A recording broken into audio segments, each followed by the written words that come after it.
Next వచ్చేసి women's university college for women కోటి. So ఇది యాక్చువల్గా యూనివర్సిటీ కూడా అనౌన్స్ అయింది ఈ మధ్య, రేవంత్ అన్న కూడా పోయి ఓపెన్ చేసినట్టున్నాడు. 1924లో ఇది పెట్టడం జరిగింది. 4,500 రూపాయలు సంవత్సరానికి ఫీజు ఉంటుంది.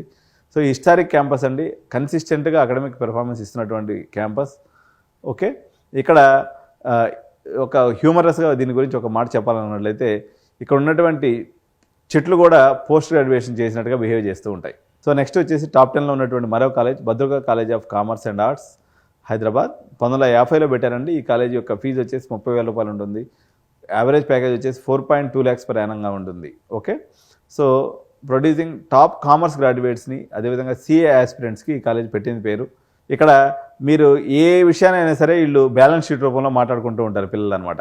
అంటే ఛాయ్ బ్యాగ్స్లో కూడా బ్యాలెన్స్ షీట్ ఎట్టేయాలి, పే బ్యాక్ పీరియడ్ ఏంటంటే మొత్తం కామర్స్ పదజాలం క్యాంపస్లో మీకు కొట్టొచ్చినట్టు అనేది కనిపిస్తూ ఉంటుంది అనమాట.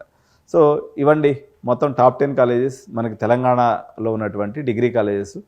సో ఇది దోస్త్ కౌన్సిలింగ్ బేసిస్ మీద నేను చెప్పినాను. కాబట్టి మీరు ఇంకేదైనా యాడ్ చేయదలుచుకున్నా, ఈ క్యాంపస్లో చదువుతున్న పిల్లలైతే మీ క్యాంపస్ గురించినటువంటి ఏదైనా మీరు కామెంట్ రూపంలో పెట్టండి.